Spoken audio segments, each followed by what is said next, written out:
Good day, and welcome to the Carvana third quarter 2024 earnings call. All participants will be in listen-only mode. Should you need assistance, please signal a conference specialist by pressing the star key followed by 0.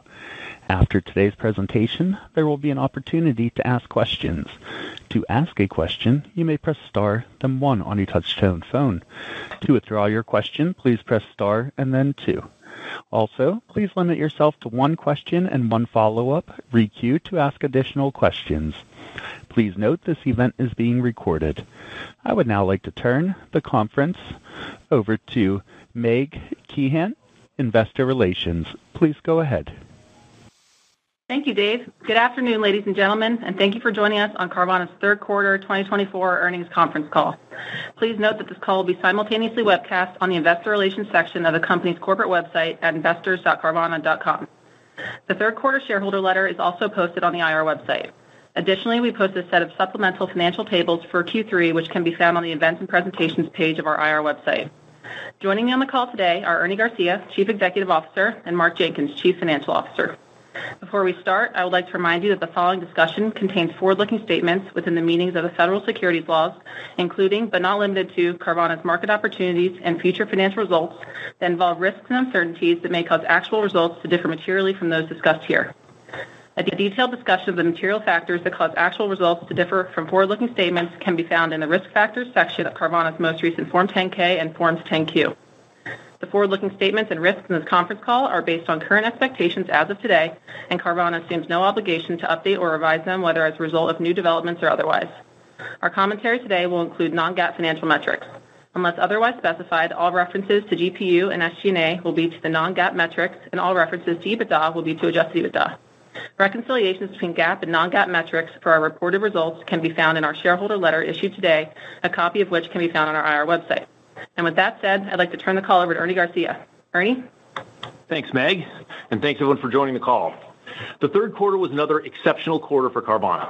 We had record performance in virtually every key financial measure. Our net income in the third quarter was $148 million. Our operating income was $337 million, and our adjusted EBITDA was $429 million for an adjusted EBITDA margin of 11.7%. Excitingly, when putting those numbers into broader context, in the third quarter, we also broke last quarter's record for the most profitable quarter among automotive public retailers ever.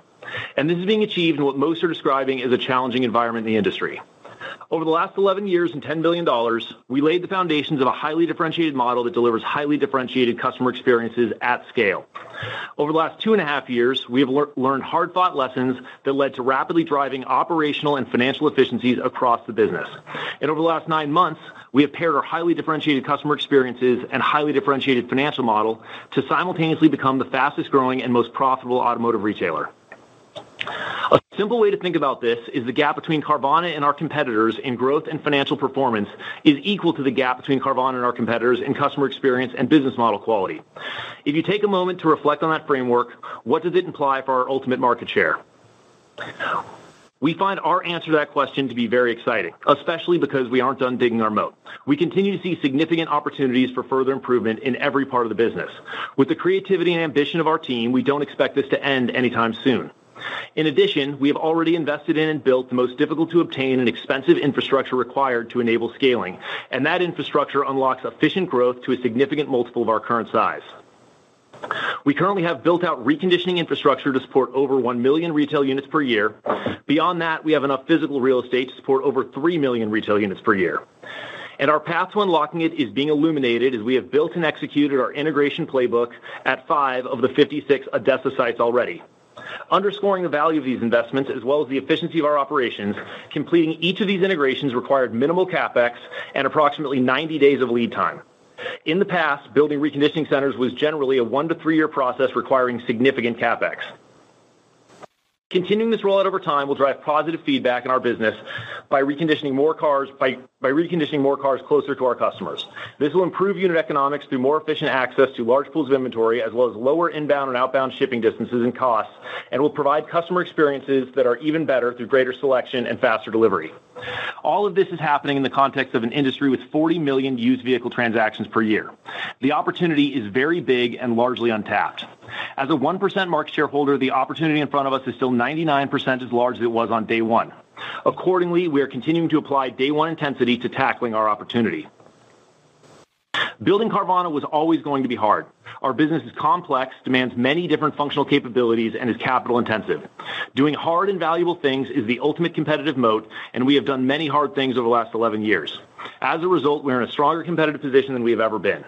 From here, the degree of our success will be driven by our ability to maintain our intensity, our ambition, and our focus, and will be governed by the quality of our execution. These are all things we are in control of, and that's an exciting place to be.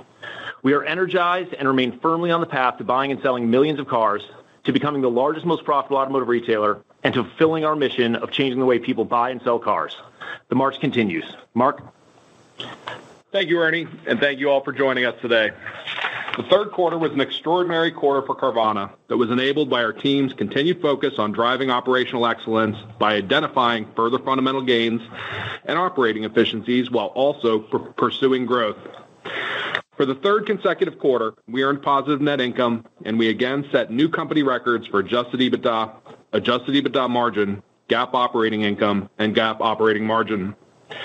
Our adjusted EBITDA margin of 11.7% surpassed the midpoint of our long-term financial model EBITDA margin range of 8 to 13.5%, and we continue to see meaningful opportunities for fundamental gains to continue driving toward the higher end of that range over time. Moving to our third quarter results. Unless otherwise noted, all comparisons will be on a year-over-year basis. Q3 again demonstrated the strength of our differentiated business model and our ability to achieve both strong unit growth and profitability. The strong demand experienced in the first half of the year continued into the third quarter. Retail units sold totaled 108,651 in Q3, an increase of 34%. Revenue was $3.655 billion, an increase of 32%. Our strong results in the third quarter and expectation of accelerating year-over-year growth in the fourth quarter is being driven by our three long-term growth drivers. 1, continuously improving our customer offering. While we continue to focus our people, process, and product efforts on driving fundamental gains in unit economics, these efforts are also leading to meaningful improvements in the customer experience through more seamless shopping, transaction, and delivery experiences. 2, increasing awareness, understanding, and trust. Our growth through the first 3 quarters of the year has benefited from increasing brand awareness and consumer shifts toward e-commerce on approximately flat advertising spend. In Q4, along with our accelerating growth, we expect to invest between $5 and $10 million more in advertising compared to Q3 to further raise awareness of our offering.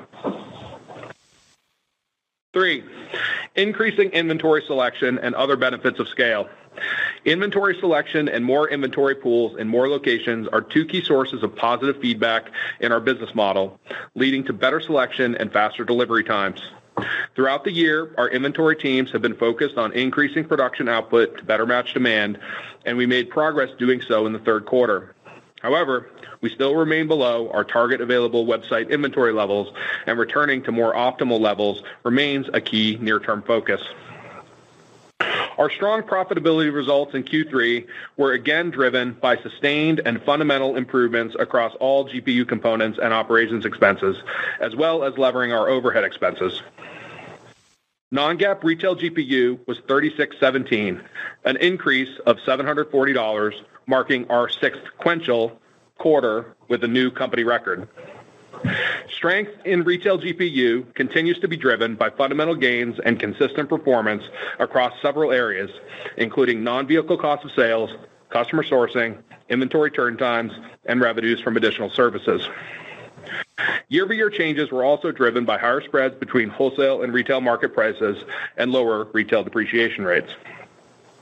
Looking ahead to Q4, we expect seasonality in retail GPU to be more similar to our average seasonality in 2018 through 2021 than our seasonality in 2022 and 2023, with the latter 2 years both impacted by unique internal factors.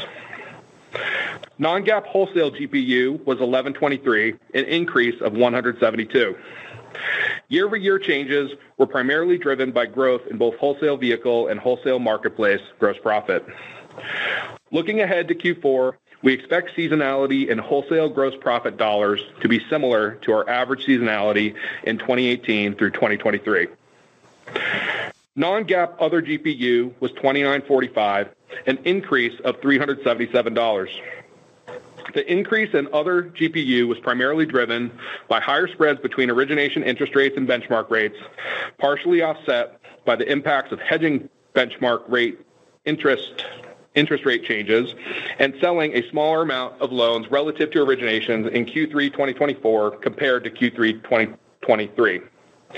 We estimate that selling a greater volume of loans than we originated generated approximately $150 per unit of incremental other GPU in Q3, and that a decline in benchmark interest rates between loan origination and sale generated approximately $100 per unit of incremental other GPU in Q3, other things being equal. Non-GAAP SG&A expense was $406 million, an increase of 10%. Q3 was another strong quarter for demonstrating the power of our model to lever SG&A expenses. Our 34% growth in retail units sold led to an $832 reduction in non-GAAP SG&A expense per retail unit sold. The Carvana operations portion of SG&A expense totaled $1,731 per retail unit sold, a decrease of $220, primarily driven by our operational efficiency initiatives.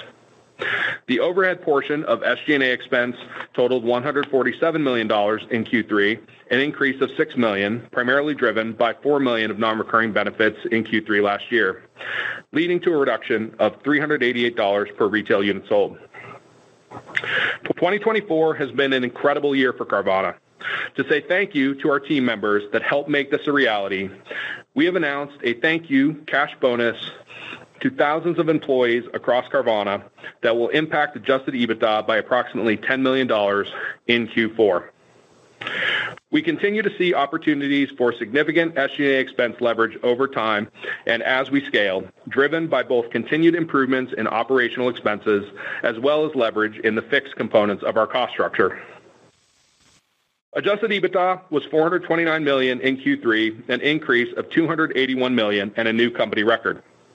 Adjusted EBITDA margin was 11.7% in Q3, a 6.4 percentage point increase and a new company record. It is worth noting that our adjusted EBITDA is very high quality compared to many rapidly growing companies due to relatively low non-cash expenses. Our GAAP operating income was $337 million in Q3, leading to GAAP operating margin of 9.2%, leading the public auto retail industry. As previously noted, we are currently carrying many expenses for over 1 million retail unit sales capacity and expect our GAAP operating income to grow faster than adjusted EBITDA over time.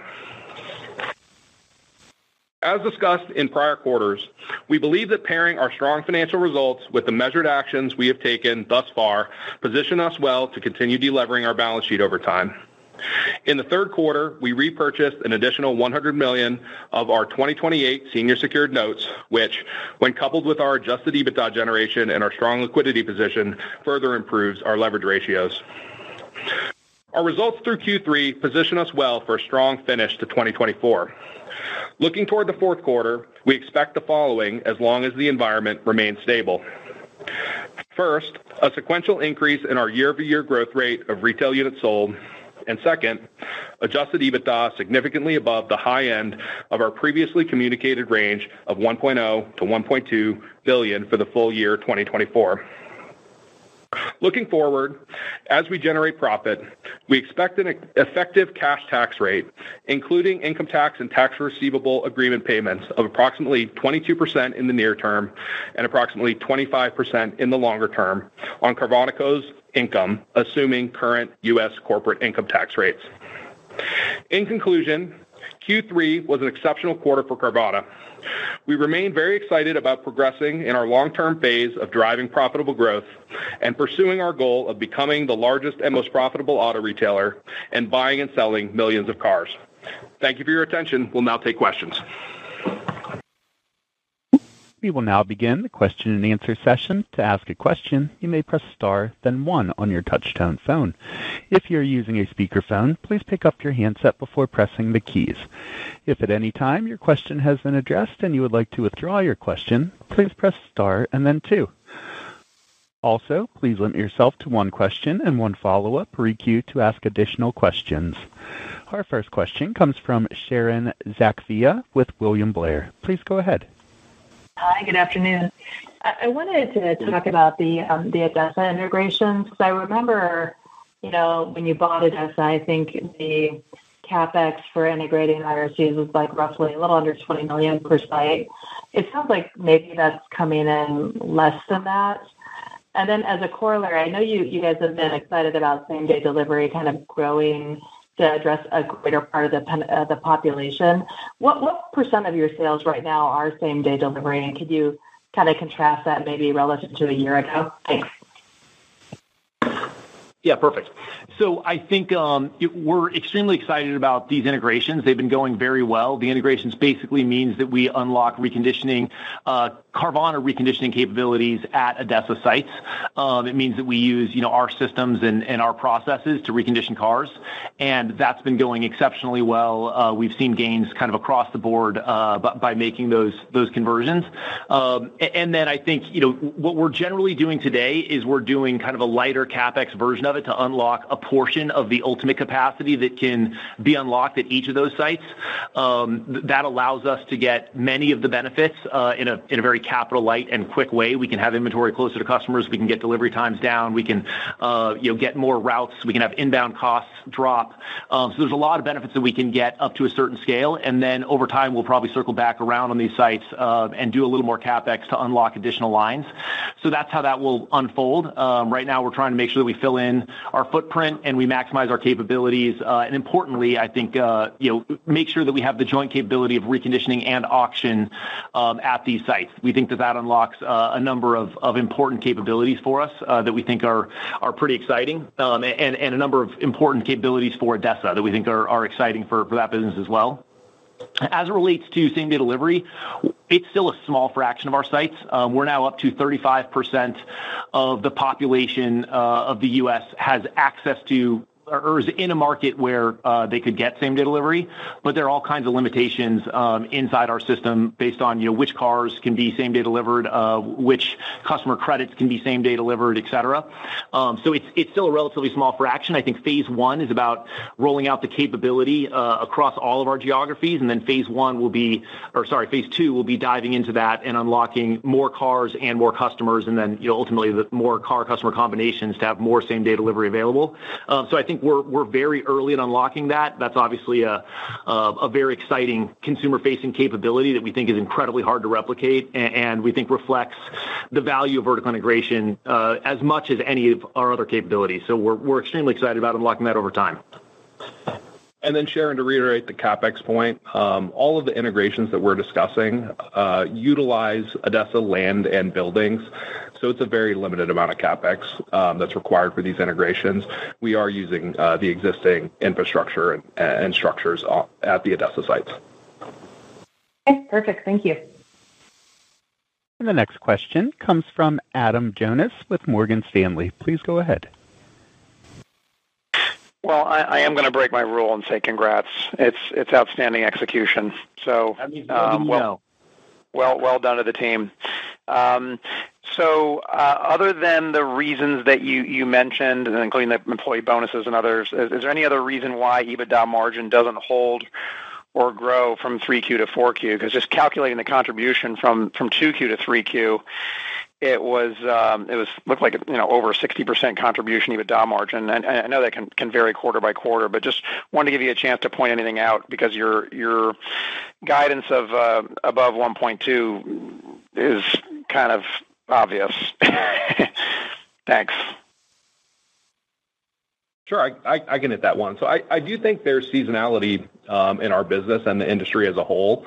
I think you're well aware with some of the dynamics there, but I think some of the fundamental drivers of seasonality are, used car demand is typically lowest in Q4. Now, we did point to accelerating year-over-year growth, so I think that that's a positive trend. But in general, used car volume seasonality, it's lowest in Q4 when consumer demand for used cars is lowest. In addition, we typically see the highest depreciation rates in Q4, and so that has an impact on both retail and wholesale GPU. So I think there's some seasonal factors. We called out, or I called out in my prepared remarks, some of the ways that we're thinking about seasonality this year. I think in retail, 2022 and 2023 were a bit unusual. So, at a high level, we're thinking seasonality that's more along the lines of what we saw in 2018 through 2021 on average. And then in wholesale gross profit, and there, in terms of what we're seeing, we're seeing wholesale gross profit dollar seasonality that's, more similar to the average of 2018 to 2023. So really, pretty typical wholesale gross profit dollar seasonality. So those are a couple things that I'd call out. In addition, I think we talked a little bit in the letter and in my prepared remarks. I think there were a couple of things that benefited other GPU in the third quarter. We did sell more loans than we originated. We sized that at approximately $150 other GPU impact in the third quarter. And in addition, we had a pretty rapid rate move in the third quarter where we did, receive what we estimated about $100 per unit benefit from rates moving down, between the time when we originated the loans and when we sold them. And we hedged a lot of that. And so we didn't get sort of a full benefit from that, but the net benefit that we estimated was about $100. So those are some things to keep in mind. This is a seasonal industry. And so those are some of the seasonal patterns that we're pointing to in Q4. But then obviously we're very pleased with the progress and, expect a strong Q4. Thanks, Mark.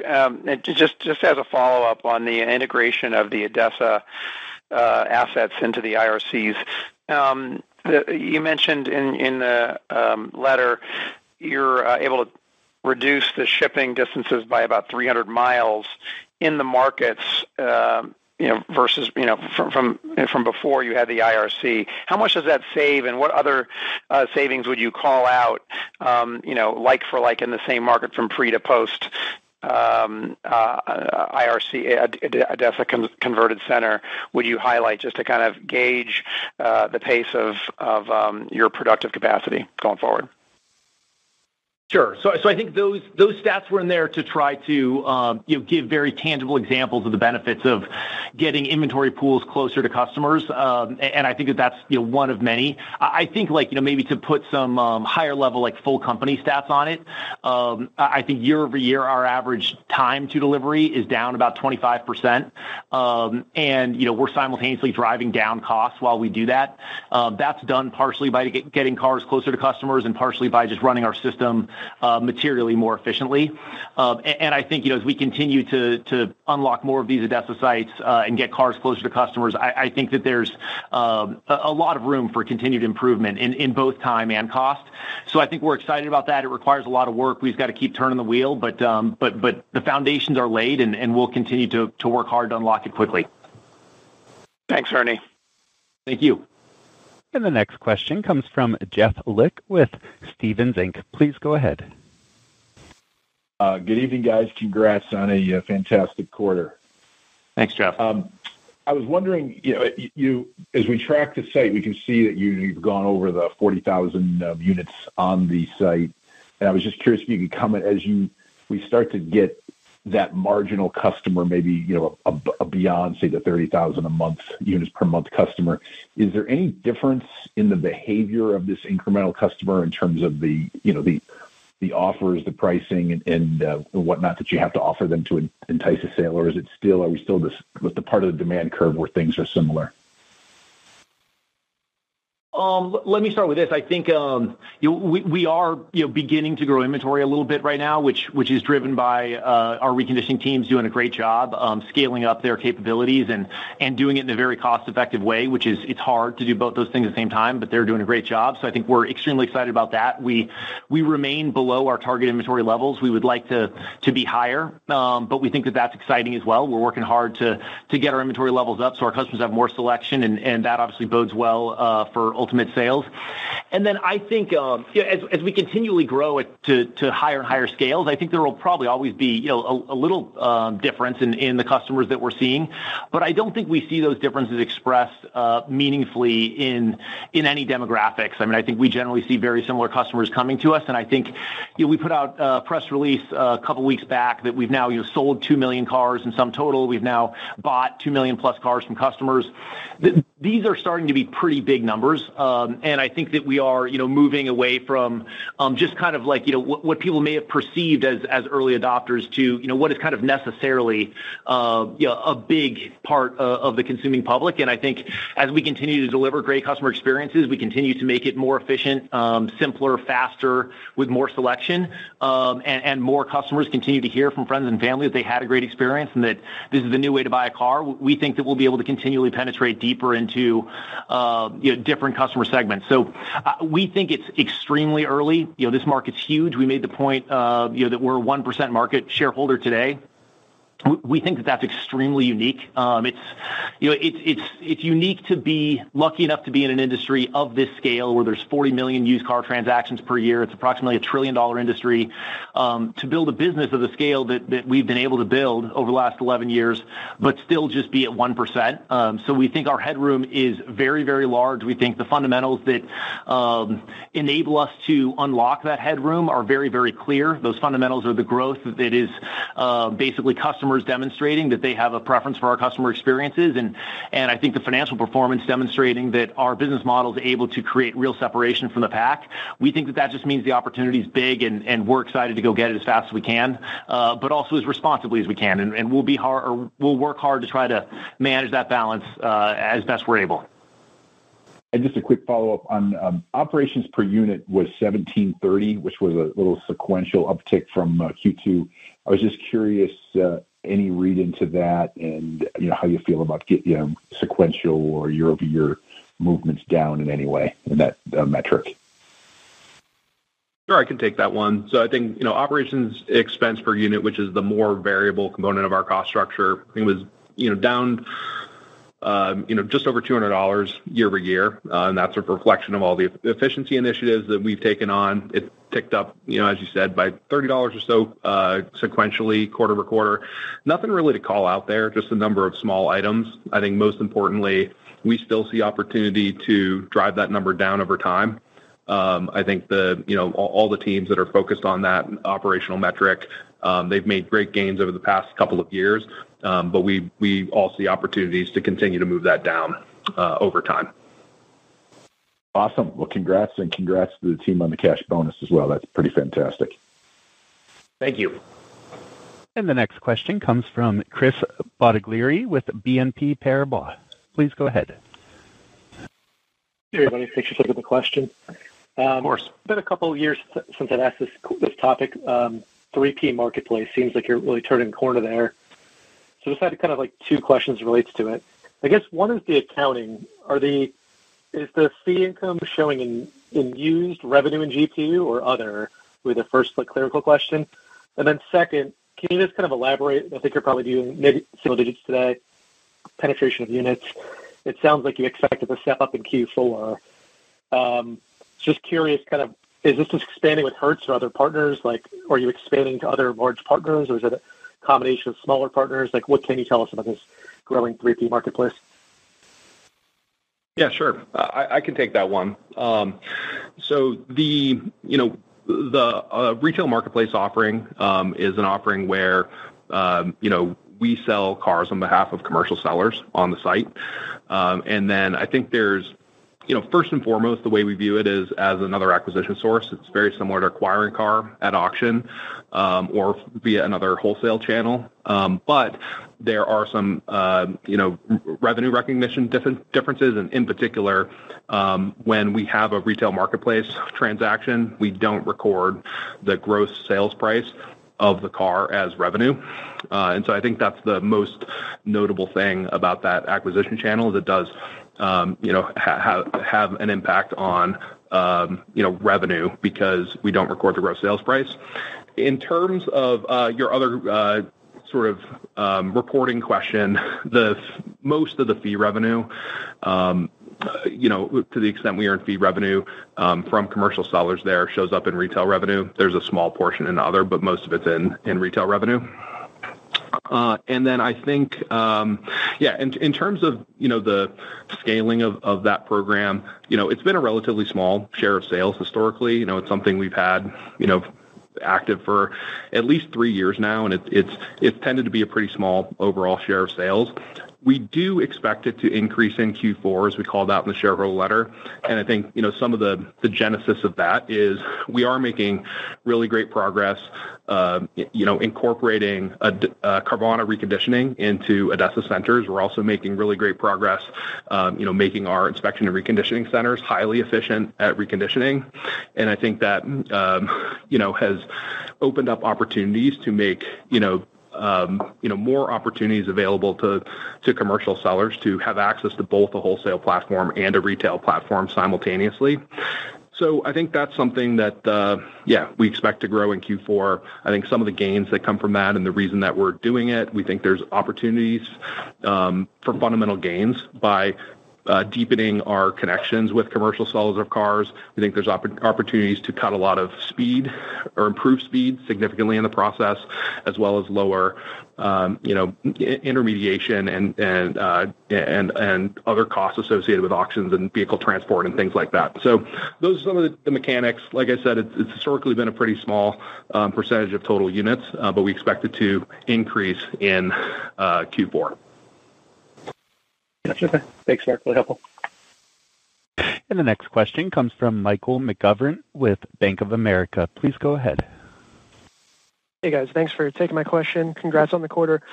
I was just wondering if we could get your thoughts on kind of where inventory selection stands today in your view, and what impact does that have on your marketing strategy or willingness to spend marketing dollars if inventory is where you want it to be or it isn't? Thank you. Sure. So we are starting to grow inventory just a bit. We would like for it to be higher.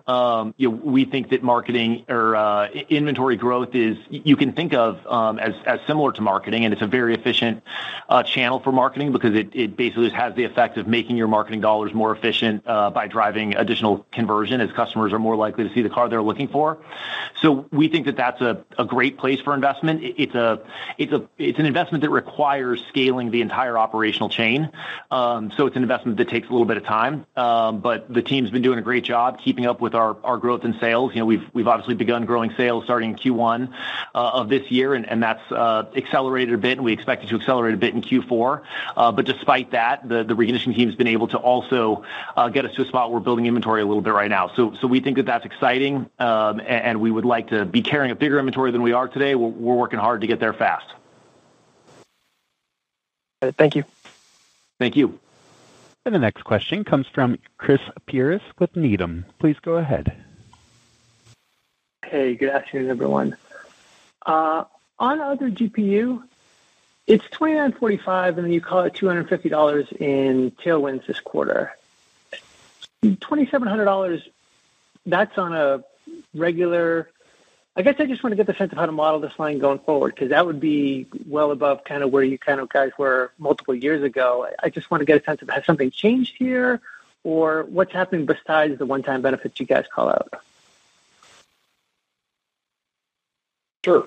I could take a swing at that one. So, I do think that's one of the areas of the business, not unlike the other areas of the business, like retail, GPU or the wholesale GPU line items or anything else, where we are constantly working to make fundamental gains.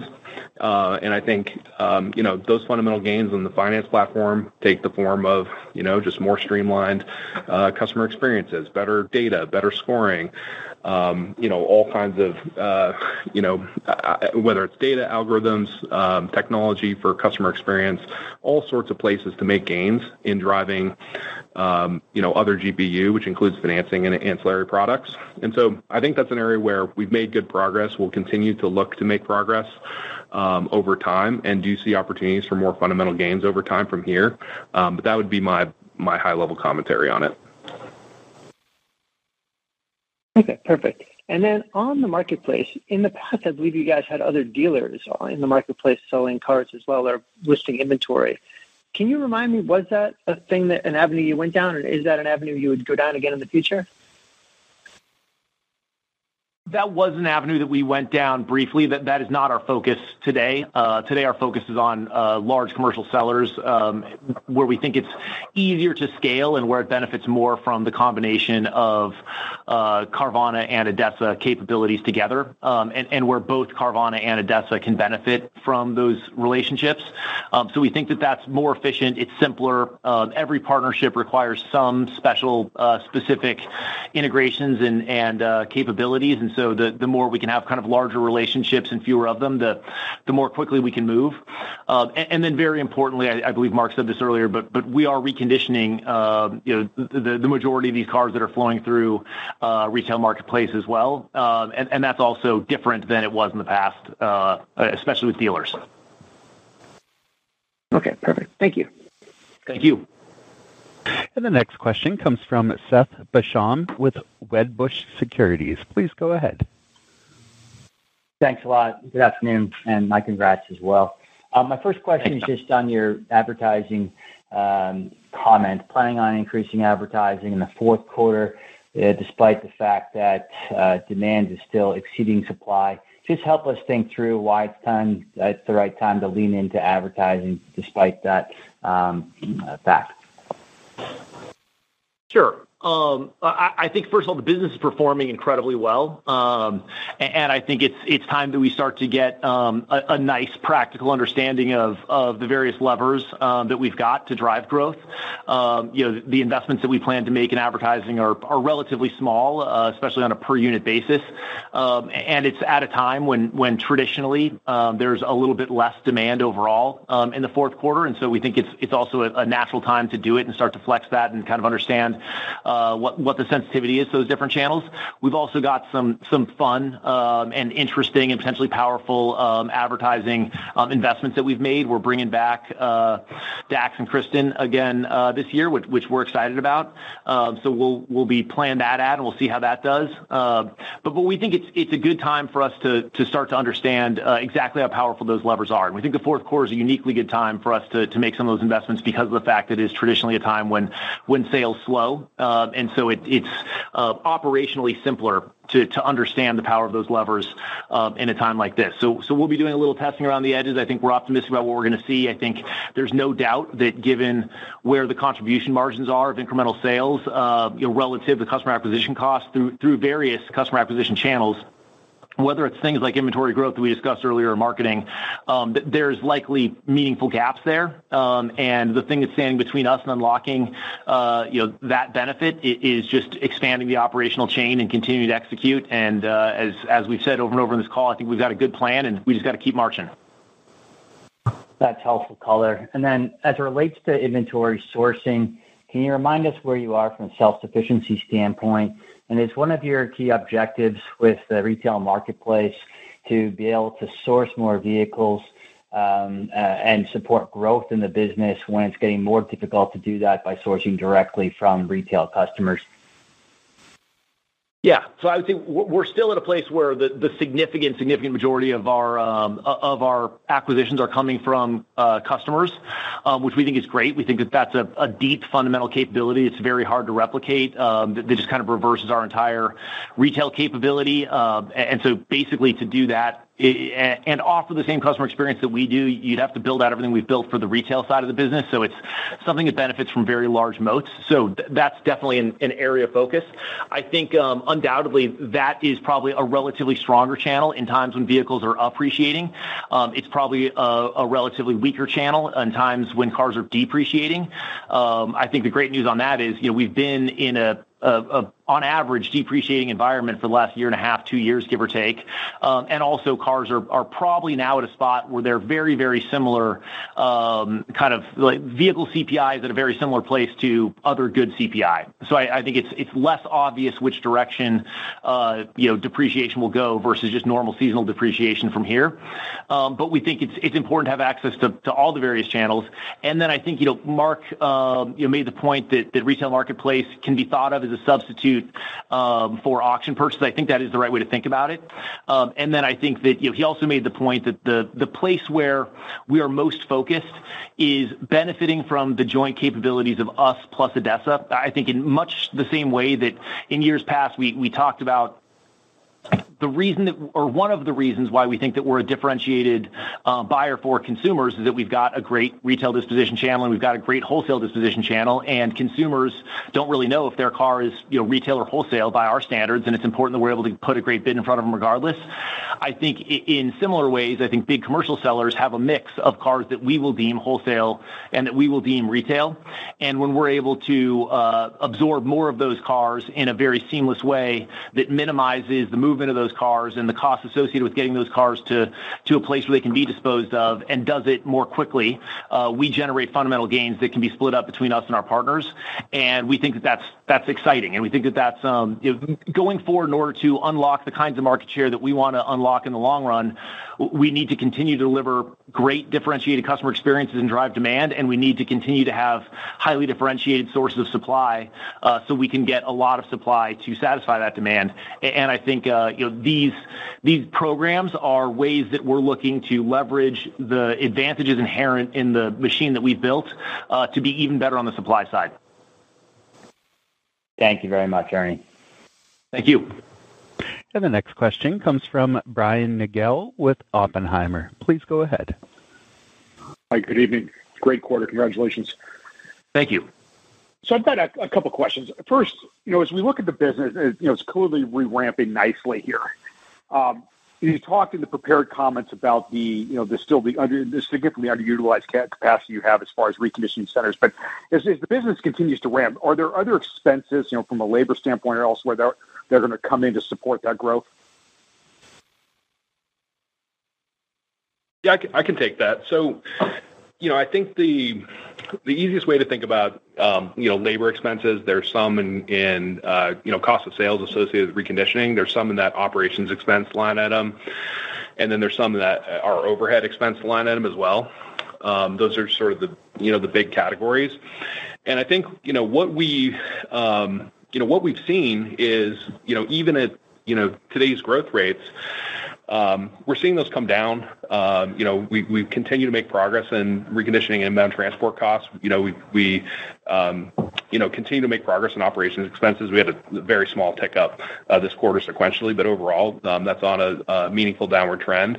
And then our overhead expenses have been, very, very steady, with very little movement over the past many quarters, despite, very significant growth. So I think the simple answer there is, we've actually been improving across some of our labor efficiency metrics, while growing. And as I alluded to in a previous answer, we still see opportunities to continue to improve efficiency. Obviously, operational expenses grow in dollar terms, but our goal is to continue to drive them down in per unit terms. Well, thanks, Mark. That's very helpful. And then I guess the second question I have, just with regard to the kind of the retail GPU, again, it continues to climb nicely. But as you look at it, what are the sort of the building blocks from here to drive it higher? I think there are many, but I think the goal of our entire machine in many ways, used car transaction is basically some consumer that has a car somewhere that's going to trade with some consumer somewhere else. And it's about building a system that kind of minimizes the costs associated with moving that car from one customer to another, reconditioning that car so it's ready for the new customer, and then providing an experience to a customer that they love that is very efficient. I think that's like the goal of the entire system.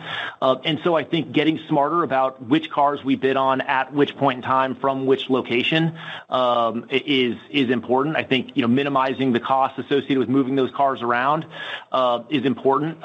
Building out additional reconditioning centers so that we have more efficient access to more consumer and commercial facing cars with lower cost to get them to our reconditioning centers is important. Being intelligent about merchandising our cars really well so we get credit for the interesting features that various cars have is important.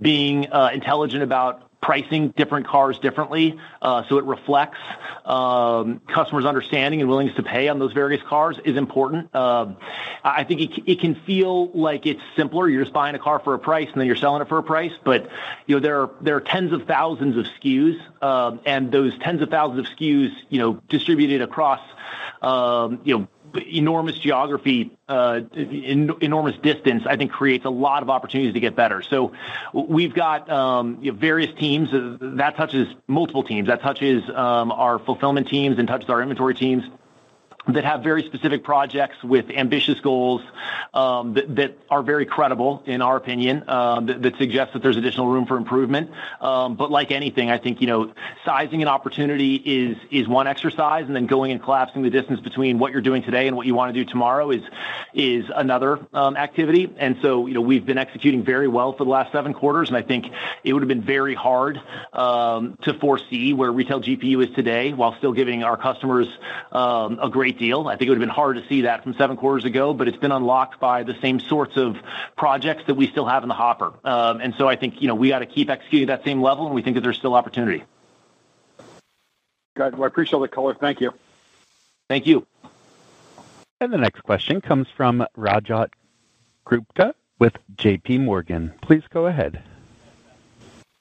Great. Thanks for taking the question. I had a follow-up question on the marketplace economics. I understand the accounting around the revenue reporting, but just curious, is the retail GPU, the other GPU, like SG&A per unit, like how should we think about the different buckets of the economics for a marketplace sale versus the traditional retail sale? I know you mentioned like these are similar to auction source units, so in the past, I think you've said those are lower GPUs than consumer source units. So just curious, like how those trickle through the different line items, and would you be like calling that out, going forward?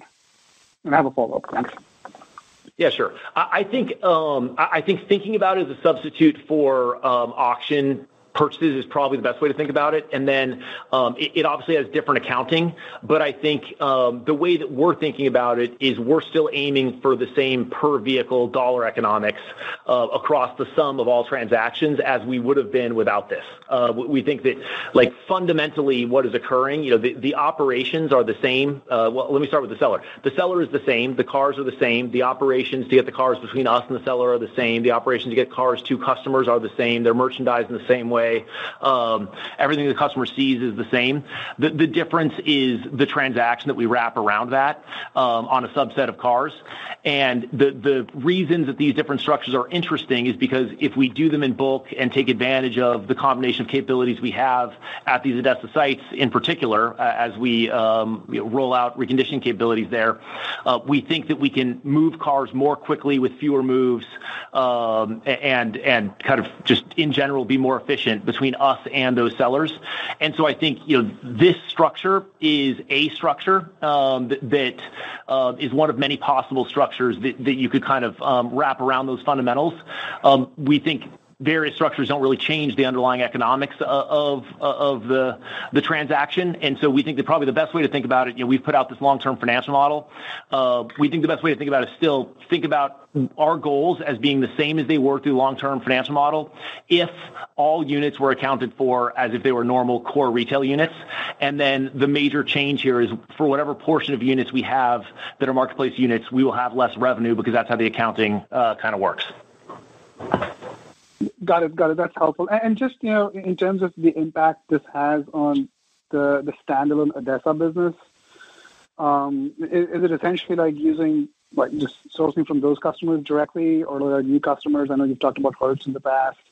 I'm trying to understand like what this means for just the ADESA standalone EBITDA. I know it's like pretty small in context of your overall EBITDA today, but just curious like how that interplay would work, between the supply base at ADESA versus what you're using for your marketplace business. Thanks.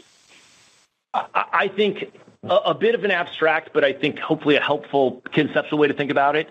A lot of the costs that exist in the market between commercial sellers and ultimate dealers that are going to sell those to consumers exist because the dealers have a subset of cars that they're interested in, and the sellers want to maximize proceeds across a varied group of cars that they're trying to sell. The goals of these structures is to make that simpler because we are a scaled retailer and a scaled wholesaler. And so we can kind of fundamentally reduce costs that exist in discovering which car is which because it's less important to our scaled system. We need to make sure that we get the average right, and then at our locations we sort them properly. But we need to get the average right, not every individual car right, and that unlocks speed and cost reductions. And so that's fundamentally what we're seeking to do with some of these new structures. Got it. Makes complete sense. Thanks. Thank you. And the next question comes from John Healy with Northcoast Research. Please go ahead. Thank you. Ernie, wanted to get your kind of thoughts, big picture. Obviously the growth this year has been amazing. The turnaround has been, just even more amazing than the growth. But as you look at the growth rate of the business, like, what do you want to allow this business to grow? Because I feel like there's an interplay here, obviously, with the value you offer the consumer, how you source inventory, how much inventory you have. So, like, as you look at the model, is a growth rate like we saw this year, can you replicate that in, another year or two? Or do you look at it in terms of the amount of units you want to add kind of on a year-over-year basis? So I was just really hoping you could help us thinking about, how you're going to govern growth in the business. And then ultimately next year too, just put your economist hat on and, let's just say interest rates are 100 basis points or, lower year-over-year next year. How much does that actually help the business and your performance next year? Thanks. Sure. I think those are big questions. I think, importantly, we think that we're very small compared to the scale that we will ultimately be capable of reaching. I think that we would like to get to much bigger scales quickly. We think the entire business gets better. There's positive feedback, as we've discussed ad nauseum, and I think it helps every part of the business and helps customer experiences as well. So it just makes us a better, stronger business. And then I think that, the ability of any group of people to do work is limited. You can only focus on so many things. And I think what this last year has been about kind of exploring different rates of growth, understanding how much focus that requires, and then understanding how much focus is left to make sure that we go take advantage of the big fundamental gains that still exist in the business. And I think that we're continuing to try to find that balance today because we do think that we're very small compared to what we can be, and we do think that there are very significant fundamental gains. And then I think, what we're seeing right now in many different forms is I think the fundamental gains that we've unlocked over the last couple of years, they're showing up clearly in our financials. You see them in, our EBITDA margin and, our operating income and net income and everywhere else. But they're also showing up in terms of the ease with which we've been able to scale. And so that makes fundamental gains sort of doubly valuable, right? They show up in the bottom line and they make it easier to go get more top line. And so I think we've got to find balance between those things. We're a very ambitious group. I think the struggle that we have internally is trying to narrow our focus, trying to keep it at the right level to where we don't have too many things on our plate and we don't get as much done as we should. And so I think, we're trying to find that balance today. That's in active discovery as we speak. And then you asked about our economist hat. We think our economist hats are broken. So we would suggest you go check other people's. I think rates being lower, all else constant, is helpful. I think it's helpful in kind of a second order way. First order, what matters is our offering relative to the offering of others that we compete with. And we both benefit from rates. So I think first order, it's not really a huge change. Second order, it means that cars are more affordable and that can bring more people into the market, and so we think that's beneficial. But we wouldn't call it like a central driver of our performance. Thank you, guys. Thank you. And the next question comes from Nick Jones with Citizens JMP. Please go ahead. Great. Thanks for taking the questions. I guess I'd like to ask a little bit more about the growth algorithm, maybe a little bit differently. I mean, the average age of cars on the road is higher. The industry still isn't quite normalized. Carvana is gaining share, outperforming large competitors. I guess the question becomes if things do start normalizing and potentially at a rapid pace, maybe as rates come down, Is the business prepared to kind of handle the volume that could come? And then, I guess that's the first question. And the second question is, you're going to do some advertising testing and seeing how you can maybe drive growth further. I guess how much is the business potentially a coiled spring over the next few years to the extent that things normalize and you've been able to perform quite well in a tough backdrop? Thanks. Love the coiled spring analogy. That carries a lot of deep meaning for a lot of people inside Carvana that we're here for Catapult. But I think that's it seems that is likely the case. We certainly hope it's the case, and we're going to work hard to demonstrate the results that prove out that that's the case.